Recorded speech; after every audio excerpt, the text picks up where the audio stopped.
Today we will start the third module of this particular course, and in this module we are going to look at numerical solution of the governing equations which we have derived in the second module, and we are also going to look at the concepts of finite difference methods which enable us to convert a partial differential equation into an algebraic equation. So, part A of this module, which may take about a week's worth of classes, is on finite difference methods and how we can make use of this finite difference methods to find approximations for the partial derivatives that occur in our governing equations. So, the basic concept of a CFD approach is something that we have already seen in the very first week, where we try to calculate the flow through a rectangular duct, and we saw that day in those lectures that there are certain steps that we take while doing a CFD solution. So, the first one is assembling the governing equations, and then the next is identifying the flow domain and boundary conditions, and third is geometrical description of the flow domain. So, these are the things that we can now say, okay, we have some idea about these things, and we have seen in the second module what kind of governing equations are there. For example, the equations of Navier-Stokes equations for an incompressible flow constitute a set of 4 equations with 4 variables. So, these are supplemented by a flow domain and the boundary conditions and initial conditions that go with it. We have a mathematical problem in which we have enough number of equations to solve for the number of variables, and we go into the solution from the formulation of the problem into the solution part. So, we have also noted that these governing equations are coupled nonlinear equations, and that in the general case there is no analytical solution for these, and which is why we would like to do a numerical solution. So, when we do a numerical solution, we go away from trying to find the value of phi at any xyz t into finding the value at grid points. So, this is where we have this idea of geometrical discretization of the flow domain, where we spread a large number of points throughout the flow domain, and at these points we would like to find the flow variables. And the flow variables are like the u velocity component, v velocity component, w velocity component, pressure, temperature, concentration, enthalpy, whatever else that is associated with the flow, and whatever else that can be derived from these things. For example, the shear stress, the heat transfer coefficient, the mass transfer coefficient, the net force acting on it, all these things are derived quantities, but we have a set of fundamental variables. For example, in the case of incompressible flow without any heat transfer of a simple single component fluid, we have 4 equations, the 3 momentum equations and 1 continuity equation describing the 4 variables u, v, w and p. So, we would like to find out the values of these variables at these points, grid nodes spread throughout the domain. So, once we have identified where we want to find the variables and what variables we want to find, then it comes to how to do this, how to find these things from the equations that we are giving. Okay. So, that aspect of this is what we are going to discuss in this particular part, and we make use of finite difference approximations to get an approximate equivalence for the derivatives that occur in the governing equations, and when we substitute these approximations, governing equation becomes a set of algebraic equations, and in the process we also make use of the boundary conditions. So, we are going to stress on the discretization of the governing equations on a given grid and incorporation of the boundary conditions together, and when we do this together we will get a system of algebraic equations, and we will go into the solution of those algebraic equations later. But the focus of this particular lecture and the coming lectures in this module is on the guiding principles which tell us how to do the discrete, how to write approximations for the partial derivatives using the finite difference approach, and what kind of approximations are admissible and what kind of approximations are not really the good way of going about it. Okay. So, we are going to look at the two concepts, two steps, the discretization of the governing equations and the incorporation of the boundary conditions. So, the outline for this set of lectures is that we look at the basic ideas behind the finite difference approximations, and we also touch upon the idea of deriving an approximation of a given order of accuracy, because we will see that there is no single unique approximation, there can be many choices, and accuracy is one parameter which distinguishes one choice of approximation from another choice. And obviously we would like our approximation to be accurate, and we would like to come up with a method by which we can write a finite difference approximation of arbitrary accuracy. We will see what we mean by accuracy and arbitrary accuracy.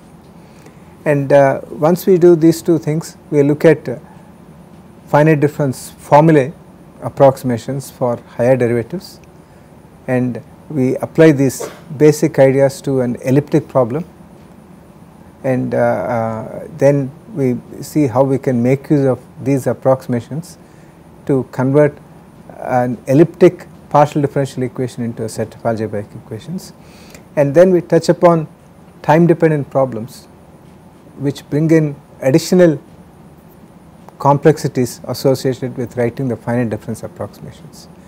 And finally we look at finite difference approximations on non-uniform meshes. So, non-uniform meshes are the ones that are practically used, but the basic ideas can be easily understood with a uniform mesh, and it is in this context when we talk about geometrical discretization of the flow domain. As far as the initial modules are concerned, we are looking at a simple Cartesian mesh.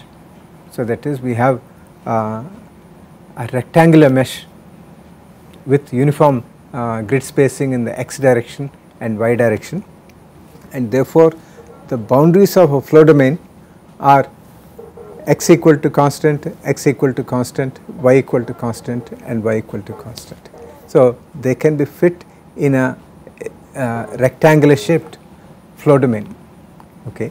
So, it is for something like this, it is pretty trivial to fit a uniform mesh with a delta x spacing in the x direction and delta y spacing in the y direction. If you know the width divided by the number of intervals that we have will give us the delta x, and similarly the height divided by the number of intervals in the y direction will give us delta y. And so, using this we can illustrate the basic concepts of finite difference approximations, and we can also look at why certain approximations are good and certain others are not good. So, all these things we'll discuss with in the context of uniform mesh, but we will also touch upon how the finite difference approximations can be derived for non-uniform meshes. So, once we have gone through all these things, we will have a good idea of what kind of finite difference approximations are possible and how these can be substituted in a governing equations in order to convert them from partial differential equation into a set of algebraic equations. So, all this we will do in part A, but at the end of this part A, towards the end of this we will do one simple exercise to apply these concepts to typical problems that we have in fluid flow, and we show that the solution is not, the approximation is not so trivial as it sounds, not so straightforward as it sounds. There is much more that is required to be known in order to come up with a good approximation. So, at the end of that we will have understood what is what difficulties can arise in writing a finite difference approximation, and we will see that all the concepts that we are talking about here will not be sufficient for us to attempt a CFD solution straight away. There can be many pitfalls. So, in part B of this we will go into the analysis of this discretization schemes, and then we see under what conditions we might get a good approximations, and under what conditions we may not get a good approximation which will lead us to a reasonably accurate solution. So, that is part A, part B, and now we are looking at part A. So, the basics of finite difference methods approximations are the first things that we need to know, and finite difference methods are quite old, not very recent, they have been there for centuries, and they are also what we can say are outdated for CFD applications. The finite difference applications have been more or less overtaken by finite volume type or finite element type of approximations because of the additional advantages that arise when we want to tackle non-rectangular, non-simple geometries. We will see that towards the end of this course, but one could say that to that extent finite difference methods are dated, but still they are useful even with the finite volume method. We will see that even when we use finite volume or finite element methods, we will have to approximate derivatives, and at that point the finite difference approximations knowledge of these things becomes almost essential. Okay. And even though it is simple and dated and old, it serves as a point of departure to understand the concepts of CFD. Okay. We do not want to go straight away, jump into the real world type of application. We would like to start with some simple things and then build up our knowledge and understanding, and then tackle the real world problems. So, it is in that context studying finite differences is also a point of departure for proper CFD studies. Okay. So, the knowledge of finite difference approximations is needed because the principal idea of CFD methods is to replace a partial differential equation which describes the evolution or the way or the constraints on how the variable can vary within our flow domain subject to physical laws. Okay. So, to replace that partial differential equation, which is difficult to handle analytically, and replace that by an equivalent approximation involving finite differences, so that the partial differential equation gets converted into an algebraic equation involving the variable values at these finite positions, okay, at these grid points as the variables. Okay. And we would also like to note that finite difference techniques are one of several options for this discretization of the canonic equations. We can have finite element methods. Finite volume method is something that we have seen in the second week when we did the flow through a triangular duct. We can also have spectral methods and collocation methods and so many different ways of solving these things. But in our CFD, because we are dealing with lots of coupled equations, and when we are dealing with even more complicated phenomena like turbulent flow, turbulent reacting flows and all that, we have a lot more number of equations of different complexity and nonlinearity come into picture, and in such a case people prefer to stick to finite difference and finite volume methods. Okay.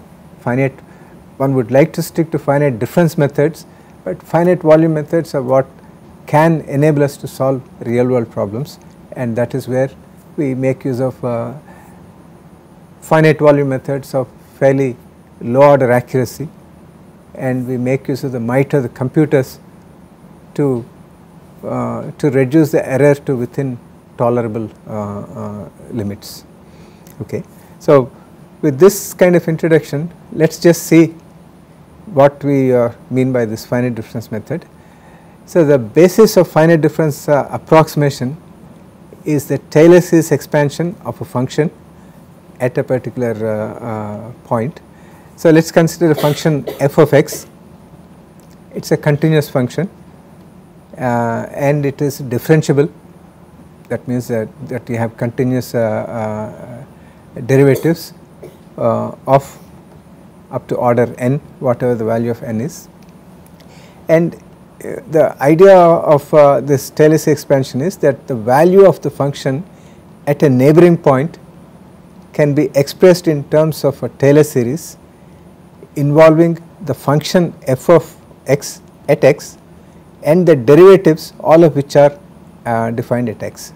So, the value of the function f at location delta x, which is close to the point x, is expressed as the function value at x plus the first derivative evaluated at x, which is why I put this in red color to emphasize the point that the derivative is evaluated at x, not at x plus delta x, not at somewhere in between, it is evaluated at x times delta x plus second derivative again evaluated at x times delta x square by 2 factorial and plus so on, plus the nth derivative of x evaluated at x times delta x raised power n divided by factorial n and so on.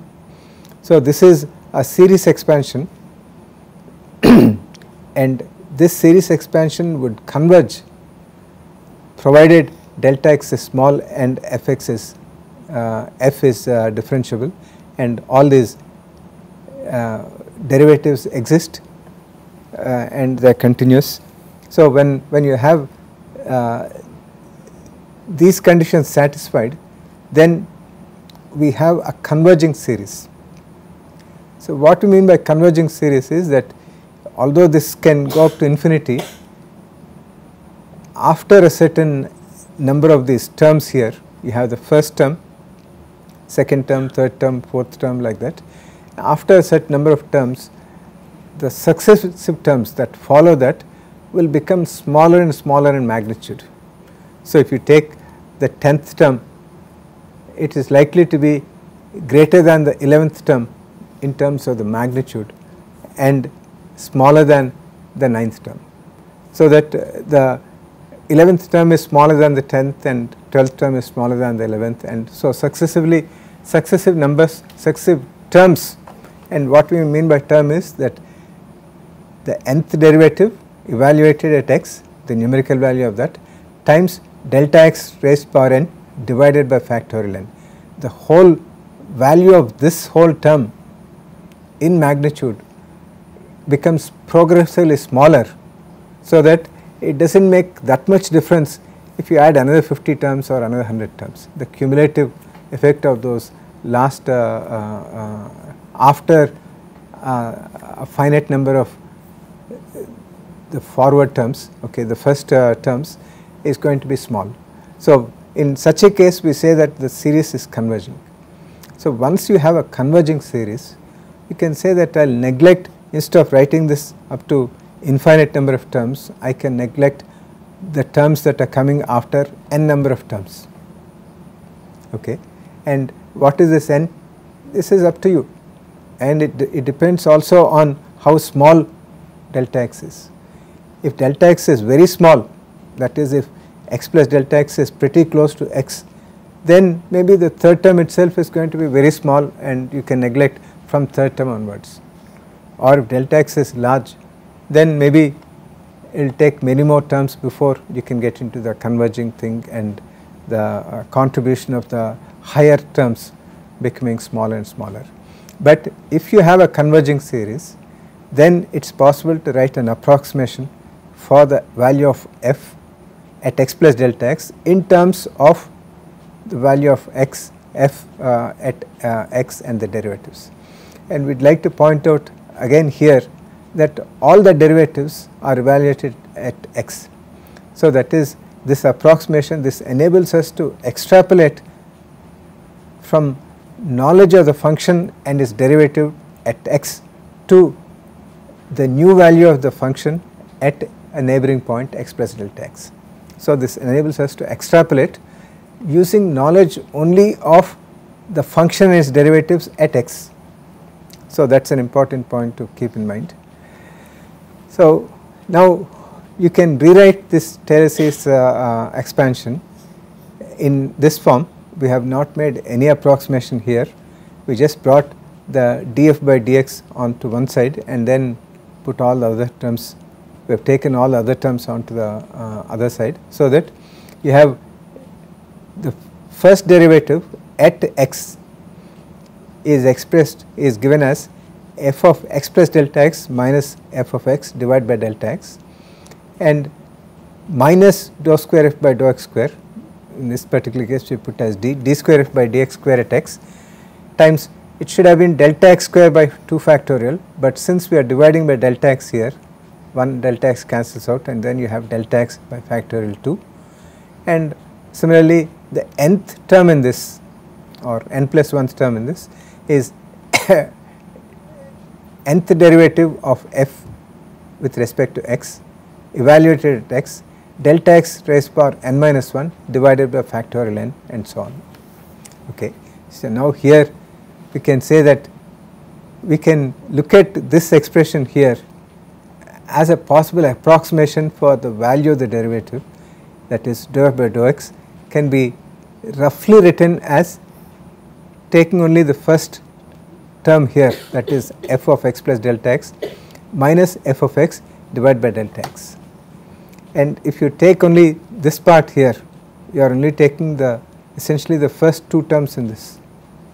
So, you are writing an approximation for this in terms of these 2 terms and we are neglecting all these things.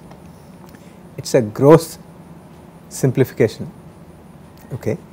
But if it would be okay if delta x is small, it would be okay if the higher order derivatives are very small, okay. That is, if f varies smoothly, then higher and higher order derivatives will have very small values, and this value is going to be anyway small, and it is going to be multiplied by this delta x raised to power n here, and delta x is small. So, the contribution of this will decrease not only because you are raising the power of a small value, and not only because you are dividing by a factorial of an increasing number, but also because the derivative itself is a small value.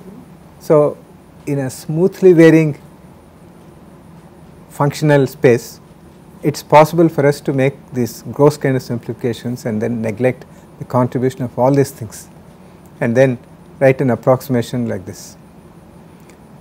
If our fluid flow, in many cases involving fluid flow and for example temperature, thermal diffusion type of problems, we expect a smooth variation. So, in such a case it is not such a bad thing, okay. So, to that extent, although it is a gross simplification, it is a feasible simplification, it is an admissible simplification provided delta x is small and f varies smoothly with x, okay. So, in such a case we can write this formula here as giving an expression, approximate expression for dou f by dou x, which is the derivative of f with respect to x, and this is what we want to find an approximation for. So, we can write it as f of x plus delta x minus f of x divided by delta x plus this thing here, this is a technical jargon which says, means terms of the order of delta x and lower and in a way higher order terms. So, what this means is that we in this equation you have this term here, this term here, this term is there, and from here onwards we have we are neglecting all these terms.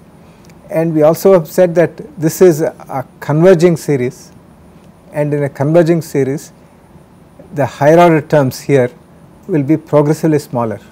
So the leading term, the term with the largest magnitude, will be the first term which is neglected in theory, provided delta x is small and f is smooth. Okay. So, and this term is it depends linearly on delta x. Okay. So, that is why this is what we mean by an order of the approximation here. So, this means that terms of the order of delta x are the terms which are being neglected here, and because delta x is small, this is going to be delta x square. We expect this one to be smaller than this. So, in that sense this is the leading term, and the dependence of this term on delta x indicates the order of the approximation. So, we can say that this is a first order approximation for df by dx at x, and expressed in terms of the value of f at x and the value of f at a small distance delta x. Okay. So, here order of delta x implies that the leading term in the neglected series of terms, or the truncated series, is the order of delta x, and it means that the error in the approximation will become will reduce by a factor of 2 if you reduce delta x by a factor of 2. Okay. So, if delta x is halved, then the approximation error in the approximation will reduce by a factor of 2. So, equation 2 here is therefore a first order accurate approximation for the first derivative at x. So, the same idea can be expressed. We can also go back to the equations and then write other approximations. For example, writing the Taylor series expansion for f at x minus delta x. Okay, so that is to the left of it, instead of going forward in the x direction, going backward in the x direction. You can write f of x minus delta x as f of x minus df by dx again at x times delta x plus d square f by dx square at x delta x square by 2 like that. Okay. So, this thing here has to be multiplied by minus 1 raised power n here, and so it is not always plus, it is alternating as minus plus minus plus minus plus like that, and that depends on whether this delta x to the power n here, when it is square it is even power, then it is plus, odd power it is negative. So, we multiply this by minus 1 to the power n. So, that will give us the sign of this particular term here. So, we can in this case, because delta x is negative here, it is going to be alternating like this, and we can do just like what we have done. We can bring this to the left hand side and take this to the right hand side, and then we can write df by dx at x is equal to f of x minus f of x minus delta x divided by delta x, this is here, and then all these other terms will be d square f by dx square times delta x square by delta x. So, you have delta x by factorial 2 and all that here. So, again the leading term in this approximation is again of the order of delta x. Is this term greater than the other term, or that it is exactly the same in magnitude? In this particular case it is going to be added, and in the other case it is subtracted, and it is the same thing because we are looking at the function second derivative at x, which is the same in both cases, and delta x is also the same. Okay. So, in that sense the same error is being introduced here, it is being added here and is subtracted there. So, in terms of the error it is the same thing whether it is this or that, but if the delta x is different, then obviously the error value will be different. So, this is a different approximation involving f of x and f of x minus delta x. So, if you know the value of f at x minus delta x, then you can use this to evaluate the derivative, and if you know the value of f at x plus delta x and x, then we can make use of this. Okay. So, both are possible, and we can also derive other approximations. So, you have this approximation here given by equation 3 for f of x minus delta x, and you have equation 1 which is f of x plus delta x, and if you subtract equation 3 from equation 1, then what we get is f of x plus delta x. This f of x will cancel out, this second derivative term will cancel out, this becomes plus 2 df by dx and so on, and that will give us a different approximation. So, df by dx again at x is given roughly as f of x plus delta x minus f of x minus delta x by 2 delta x plus terms of the order of delta x square, because the leading term here, that this term will cancel out and you have d3f by dx3 at x times delta x cube by factorial 3 divided by delta x, divided by this 2 delta x here. So, that gives us delta x square. So, the leading term in this particular case is delta x square. So, that means that this approximation is such that if you reduce delta x by a factor of 2, if you halve delta x, then the error will reduce by a factor of 4. So, that means that this approximation 5 given by equation 5 is better than this approximation, because you can reduce the error faster with the second order accurate approximation as compared to the first order accurate approximation. So, we can derive many such approximations. In the next lecture, we will put these things together and we will see what they mean, and then we will move on to further applications of this. We will look at how to derive an approximation for a first derivative or any derivative of any given accuracy.